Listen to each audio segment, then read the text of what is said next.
Hello everyone and welcome to study practically. तो आज का टॉपिक है चैनल कन्फ्लिक्ट मैनेजमेंट, जिसे हम लोग चैनल्स ऑफ कन्फ्लिक्ट के बारे में नाम से भी जानते हैं। ऑफ कोर्स ये मार्केटिंग में पढ़ने को मिलता है और मैं आपको समझाऊंगा भी कि क्यों पढ़ने को मिलता है। तो आज के वीडियो में हम लोग इसका पूरा मतलब जानेंगे एग्जाम्पल्स के साथ साथ में इसके टाइप्स और कॉजेस के बारे में भी बात करेंगे। इसके सेकेंड पार्ट में मैं इसको मैनेज करना, क्यों मैनेज करना जरूरी है, साथ ही में इसका एक डिटेल्ड केस स्टडी और जो भी चीजें इस वीडियो में छूट जाती हैं वो भी मैं अगले वीडियो में डिस्कस करूंगा, ताकि ये वीडियो लंबी नहीं हो और आपको प्रॉपरली आराम से समझ में आ सके कॉन्सेप्ट पूरा।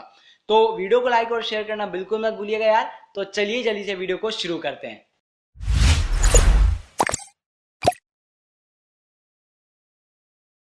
तो चलिए सबसे पहले यार अपन मतलब जान लेते हैं कि चैनल्स कन्फ्लिक्ट मैनेजमेंट का क्या मतलब है। तो यार नाम से समझ में आ रहा है मैनेजमेंट है, यानी कि मैनेज कर रहा है। किस चीज को मैनेज कर रहा है? चैनल्स ऑफ कन्फ्लिक्ट को। तो चैनल्स ऑफ कन्फ्लिक्ट क्या है? इट्स जस्ट लाइक कि कोई भी कंपनी जो भी अपने सामान बेचती है ऑफलाइन, तो वो एक पर्टिकुलर चैनल को अपनाती है। जैसे कि मान करके चल रहे हैं कि मैन्युफैक्चर कर रहा है। अब वो हो सके कि वो पहले एजेंट को देता है, फिर एजेंट डीलर को देता है, डीलर होलसेलर को देता है, होलसेलर रिटेलर को देता है, उसके बाद रिटेलर अपना बेचता है डायरेक्टली। तो ये जो चैनल है जिसके थ्रू कंपनी अपना प्रोडक्ट बेच रही है, तो ये चैनल्स में जब कन्फ्लिक्ट होते हैं, कन्फ्लिक्ट यानी कि किसी के भी बीच में हो सकते हैं, कैसे भी हो सकते हैं, तो ये चैनल्स ऑफ कन्फ्लिक्ट के नाम से जाना जाता है अगर इनके बीच में कोई कॉन्फ्लिक्ट होने लगे तो ये होता है। इसको मैनेज करना जरूरी है, क्योंकि अगर नहीं करेगा, आदमी के बीच में कॉन्फ्लिक्ट हो रहा है लेकिन अल्टीमेटली किसके लिए हो रहा है? उस मैन्युफैक्चरर के लिए जो उस कंपनी को ओन कर रहा है, जो सामान बेच रहा है। अल्टीमेटली अगर ये चीज मैनेज नहीं होगी तो क्या प्रॉब्लम होगा यार? ऑफ कोर्स ही बात है, कंपनी का सेल्स हैम्पर होने लगेगा, रेवेन्यू हैम्पर होने लगेगा, अल्टीमेटली प्रोडक्ट नहीं बिकेगा उस कंपनी का।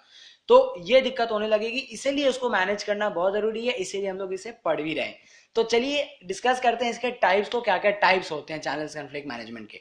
तो बेसिकली 4 टाइप्स होते हैं। बहुत जगह आपको 3 भी पढ़ने को मिलते हैं, लेकिन 4 लिखने में कोई हामी नहीं है, आप लिख सकते हो कॉलेज में अपने आराम से, कहीं कोई मना नहीं करेगा। तो चारों टाइप्स कौन कौन से होते हैं जान लेते हैं। सबसे पहला होता है वर्टिकल कन्फ्लिक्ट, सेकंड होता है हॉरिजॉन्टल कन्फ्लिक्ट, थर्ड होता है मल्टी चैनल कन्फ्लिक्ट और फोर्थ होता है इंटर टाइप कन्फ्लिक्ट। तो ये जो इंटर टाइप कन्फ्लिक्ट है वो बहुत जगह आपको नहीं पढ़ने को मिलता है तो इसलिए आप समझ लीजिए, एडिशनली लिखना चाहें एग्जाम में, या फिर अगर ऐसा वैसा आप कहीं लिखना भी चाह रहे हैं तो आप उसको लिख सकते हो आराम से। और साथ ही में जो डिस्क्रिप्शन में आपको सारे लिंक्स मिल जाएंगे, थ्योरीज के, पीपीटीज के, जिसके भी आपको लिंक्स चाहिए वो आपको मिल जाएंगे, काम के हैं सारे। और बाकी वीडियो को लास्ट तक देख लेना, ताकि मैं आपको शॉर्ट एक्सप्लेन कर दूंगा क्या क्या आपको डिस्क्रिप्शन में है। तो एक एक करके टाइप्स को एक्सप्लेन करना शुरू करते हैं, समझते हैं धीरे धीरे क्या मतलब है सबका।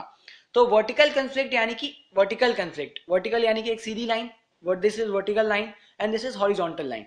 तो वर्टिकल कंफ्लिक्ट यानी कि वर्टिकल, ऊपर से नीचे तक जो कॉन्फ्लिक्ट होता है, ऊपर से नीचे तक में कहीं भी कॉन्फ्लिक्ट हो जाए तो दैट इज वर्टिकल कंफ्लिक्ट। तो ऊपर से नीचे तक में क्या होगा भाई? तो ऊपर यानी कि जो सबसे ऊपर बैठा है वो होता है मैन्युफैक्चरर, फिर होता है डीलर, फिर होलसेलर, फिर रिटेलर, या फिर एजेंट बीच में आ जाए तो कोई भी मतलब हो सकता है। लेकिन दिस इज वर्टिकल कंफ्लिक्ट अगर मैन्युफैक्चरर डीलर में हो जाए, अगर डीलर होलसेलर में हो जाए, होलसेलर रिटेलर में हो जाए, तो ये एक वर्टिकल कंफ्लिक्ट होता है।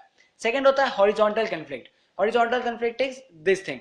तो हॉरिजॉन्टल कंफ्लिक्ट इज कि अगर दो रिटेलर में कंफ्लिक्ट हो जाए, दो डीलर में कंफ्लिक्ट हो जाए, तो ये हॉरिजॉन्टल कंफ्लिक्ट होता है। जैसे कि मान करके चलते हैं कि अगर किसी एक, मान के चल रहे हैं कि अगर मैन्युफैक्चरर दो डीलर को प्राइस दे रहा है लेकिन एक डीलर को ज्यादा कम प्राइस पे दे रहा है, तो ये क्या होगा? इससे इससे आपका कंफ्लिक्ट बन रहा है उन दोनों डीलर्स में। और अगर यही चीज सेम आगे उस मैन्युफैक्चरर, उस डीलर से रिटेलर पे भी जा रही है, कि अगर जो दूसरा डीलर है उस जिसको कम प्राइस में मिला, तो वो ऑफकोर्स रिटेलर को कम प्राइस पे देगा। तो अल्टीमेटली ये कन्फ्लिक्ट का कारण बनता है। अल्टीमेटली यार दिक्कत तो बीच में है डीलर्स के या रिटेलर्स में, लेकिन प्रोडक्ट किसका हैम्पर होगा? मैन्युफैक्चरर का, क्योंकि वो डीलर बेचना बंद कर देगा तो सेल्स में हैम्पर होने लगेगा। जितना भी वो बेच रहा हो, मान के चल रहा है जितना भी बेच रहा हो उतना भी हैम्पर होने लगेगा, then that's a loss for the company. इसलिए मैनेज करना बहुत जरूरी होता है ये सब। थर्ड होता है मल्टी चैनल कॉन्फ्लिक्ट।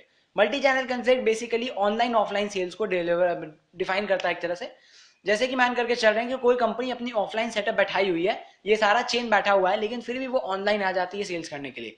तो अगर वो जो ऑनलाइन बेच रही है अपना प्रोडक्ट, अगर वो ऑनलाइन कम रेट में बेचने लगेगी, तो क्या होगा यार? ऑफलाइन जो रिटेलर बेच रहे हैं या जो डीलर बेच रहे हैं उनके सेल्स को हैम्पर होने लगेगा। अगर उन्हें कम रेट में, जो कस्टमर्स है उनको कम रेट में ऑनलाइन मिल जाएगा, तो फिर वो लोग ऑफलाइन क्यों खरीदेंगे? अगर ऑफलाइन नहीं खरीदेंगे यार, तो जो रिटेलर सामान ऑफलाइन बेच रहा है उस कंपनी का, वो क्यों बेचेगा पैसे लगा करके अपने? तो अल्टीमेटली क्या होगा? वो सामान रखना बंद कर देगा। और अगर कंपनी को क्या दिक्कत है, जो क्योंकि पूरे लोग तो, सारे लोग तो ऑनलाइन खरीद नहीं रहे यार, जितने खरीद रहे हैं उतने भी नहीं खरीदने लगेंगे ऑफलाइन। तो इसलिए कंपनीज को ये चीज बैलेंस करके मेंटेन करके चलनी पड़ती है। ऐसा नहीं कि ऑनलाइन नहीं बेचती है, लेकिन उस रेट पर नहीं बेचती है जिसपे कि अपने जो ऑफलाइन डीलर्स हैं, जो रिटेलर्स हैं, उनको दिक्कत होने लगे। फोर्थ आता है inter type. Inter type is just like mainly for merchandise stores. यानी कि जैसे मान करके चल रहे हैं कि कोई बड़ा रिटेल आउटलेट है XYZ करके, जो टी शर्ट जीन्स बेच रहा है खाली। तो अगर वो टी शर्ट जीन्स बेच रहा है, कल को वो क्या करे कि वो अगर बच्चों के सामान कपड़े बेचने लग जाए या फिर अंडरगारमेंट्स बेचने लग जाए, तो उससे क्या होगा यार, इससे ये हो रहा है कि यही डिफाइन कर रहा है इंटर टाइप कन्फ्लिक्ट को, कि अब जो बड़ा आउटलेट है वो क्या देख रहा है कि जो मैं तो यार जीन्स टी शर्ट बेच रहा हूँ, लेकिन जो छोटा दुकानदार है वो अंडरगारमेंट बेच करके भी अच्छा खासा कमा ले रहा है, तो मैं भी क्यों नहीं बेच लेता हूँ। तो जब बड़ा आउटलेट वो भी अपने अंडरगारमेंट बेचने लगता है, तो रिटेलर, जो छोटा रिटेलर है जिसके पास ज्यादा उसी पे सेल्स थी अंडरगारमेंट्स पे, तो वो उसको क्या होता है, उसको सेल्स हैम्पर करने लगती है। अल्टीमेटली क्या होता है, कॉन्फ्लिक्ट होने लगता है, क्योंकि मैन्युफैक्चरर एक है, कंपनी एक है, जिन्होंने दोनों को दिया हुआ प्रोडक्ट अपना अपना। तो अगर जो बड़ा आउटलेट है वो ये भी बेचने लगता है जो छोटा रिटेलर बेच रहा है, then that creates a conflict with the company. ये होते हैं आपके टाइप्स। लास्ट आता है आपका, थर्ड आता है आपका कॉजेज, कि क्यों आपको आपको हो जाता है कॉन्फ्लिक्ट। तो इसके लिए मैंने अपना टैब खोल लिया है, जिससे कि मैं आपको एक एक करके पॉइंट्स पढ़ सकूं और फिर समझा सकूं आराम से। तो सबसे पहला आपको कॉजेज होता है goal incompatibility. Goal incompatibility is just like कि मान करके चल रहे हैं कि यार सबके गोल्स अलग अलग होते हैं।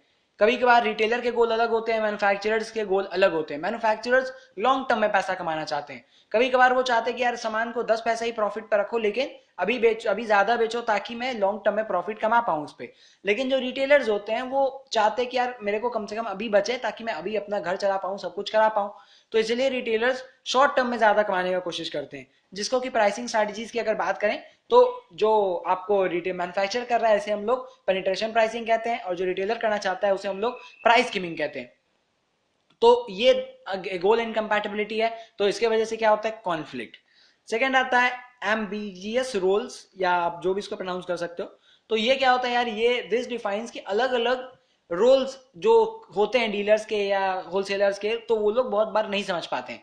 एग्जाम्पल के लिए मैं बताता हूँ, जैसे कि मान करके चल रहे हैं कि अगर मैन्युफैक्चरर जो है जिस एक शहर में मान करके चल रहे हैं कि दिल्ली में अपना अगर मान करके चल रहे हैं कि अपना जो मैन्युफैक्चरर है उन्होंने बहुत सारे डीलर्स बैठाए हुए हैं उस अपने प्रोडक्ट को बेचने के लिए, लेकिन कंपनी खुद पहुंच जाती है, अपनी मार्केटिंग खुद पहुंच जाती है और रिटेलर्स को डायरेक्टली बेचने लगती है।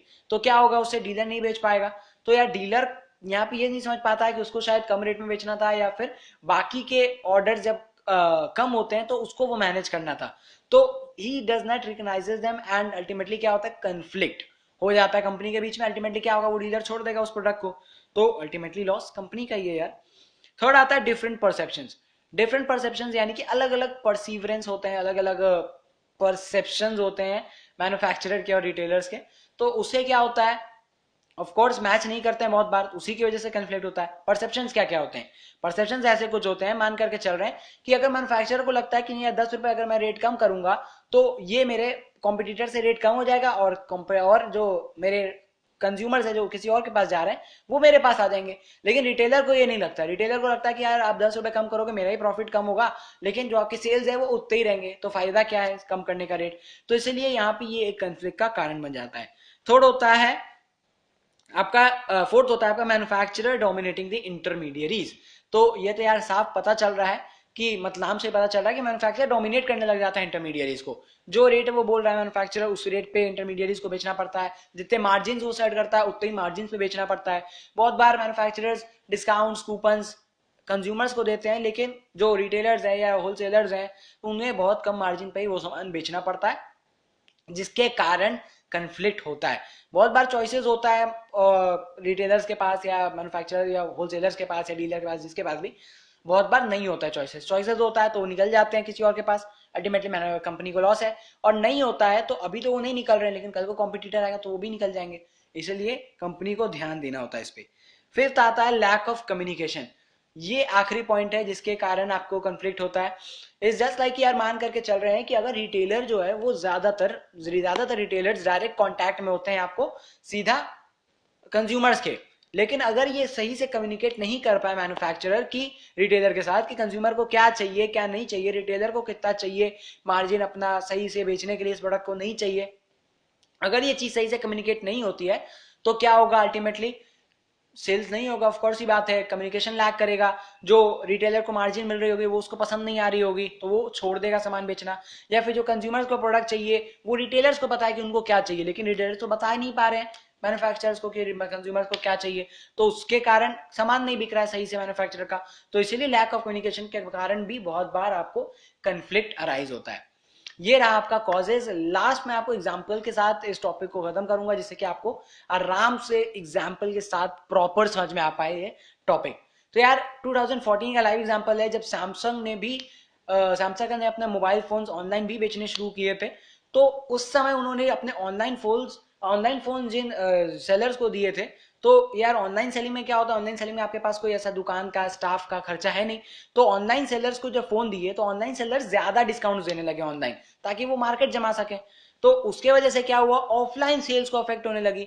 अब यार ऑफलाइन सेल्स अफेक्ट होगी तो ऑफकोर्स कंप्लेन तो जाएगी सैमसंग के पास, तो ऐसी हुआ भी, तो कंप्लेन गई ऑफलाइन रिटेलर्स के द्वारा कि यार हम सामान नहीं बेच पा रहे हैं आपका, जस्ट बिकॉज कि पहले से आप ऑनलाइन में इतना रेट वो लोग कम कर दे रहे हैं कि वो लोग ऑनलाइन हमसे ऑफलाइन नहीं खरीद रहे हैं, उल्टा आकर के हम पे डिस्कशन कर रहे हैं कि ऑनलाइन इतना मिल रहा है ऑफलाइन उतना मिल रहा है तो आप भी उतने में दो, तो अल्टीमेटली यहाँ पे ये दिक्कत हो रही थी, कन्फ्लिक्ट था।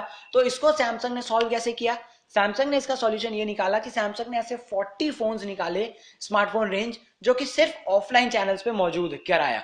तो इससे क्या हुआ कि अगर सिर्फ ऑफलाइन चैनल्स पे मौजूद होने लगे वो फोन्स, ऑनलाइन पे नहीं है, तो वो लोग जो ऑफलाइन मतलब जो फोन लेना चाह रहे हैं वो 40 डिफरेंट टाइप्स ऑफ फोन्स, तो उन्हें कहां से लेने पड़ेंगे, 39 फोन जो भी, तो उन्हें कहां से लेने पड़ेंगे, उसी ऑफलाइन स्टोर से। अब ऑफलाइन स्टोर तो लगभग सेम रेट पे बेचते हैं, 100 200 500 का ज्यादातर अंतर है, लेकिन ऑनलाइन क्या है 500 1000 2000 3000 कितने का भी वो लोग अलग से मार्जिन घटा देते थे, तो इसके कारण जो कॉन्फ्लिक्ट होता था ये सैमसंग ने अच्छे से केटर किया। तो अब आपको समझ में आ गया होगा यार कि ये कैसे कॉन्फ्लिक्ट होता है और कंपनीज को क्यों इसको केटर करना मैनेज करना जरूरी होता है। तो यार यही था आज के टॉपिक में, आशा करता हूँ आपको समझ में आ गया होगा पूरा। अगर कोई दिक्कत हो नीचे कमेंट सेक्शन खुला हुआ है, इंस्टाग्राम लिंक्डइन कहीं भी आप आकर के मुझे मैसेज कर सकते हो और अपनी क्वेरी पूछ सकते हो। और अगर वीडियो पसंद आया तो लाइक और शेयर करना बिल्कुल मत भूलिएगा, और साथ ही में जो सेकंड पार्ट है वीडियो का जल्दी आने वाला है, अगर आपको जल्दी चाहिए तो नीचे कमेंट करके जरूर बता दो यार। मिलते हैं और कोई ऐसी इंटरेस्टिंग न्यू वीडियो में, तब तक bye bye, take care and जय हिंद, वंदे मातरम।